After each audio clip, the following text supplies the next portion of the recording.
Photojournalist Graham Paine has been telling the community's stories for the last 43 years. He began his career at the Etobicoke Gazette, moving to the Milton Canadian Champion in the 90s.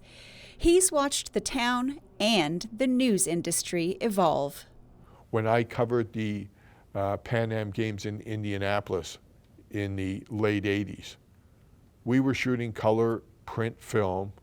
I would go to the press center, have the photos, the negatives developed, pick a couple photos to be printed, put the ID on the back of them, put them in an overnight courier package, and send them back to Toronto via overnight courier.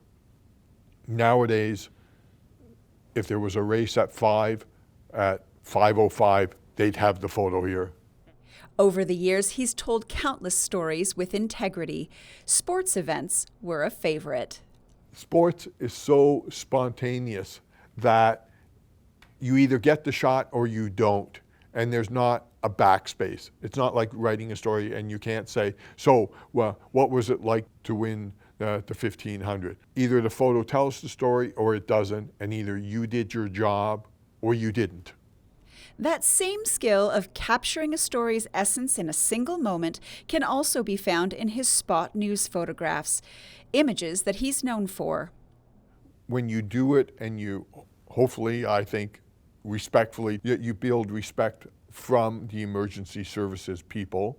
I would go out at 1 o'clock, 2 o'clock in the morning, and they appreciate that if you're willing to go out to the things in the middle of the night or on weekends or whatever, that you're not just going to phone it in.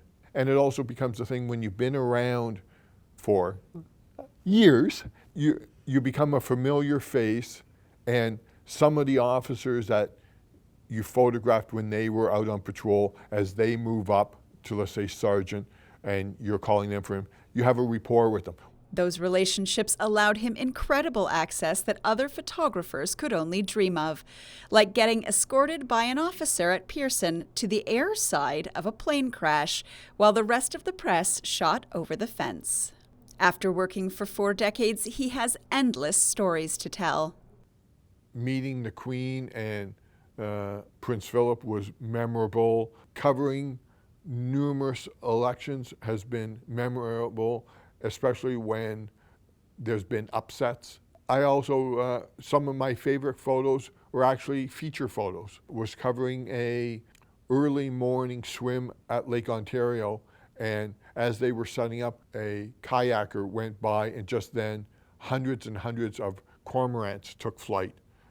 His work has been honored with countless awards, including Photographer of the Year 5 separate times. Telling someone's story of what they're doing or hoping to do at their home. That's the thing I'll miss most, is the interactions with the people. As Metroland's photography department depleted, Graham's coverage area expanded to cover the Independent Free Press, the Oakville Beaver, and Burlington Post, until he was the final photographer standing. Last September, he was one of the 605 staff Metroland laid off as they closed their print editions. His final day, he tweeted a career-closing post.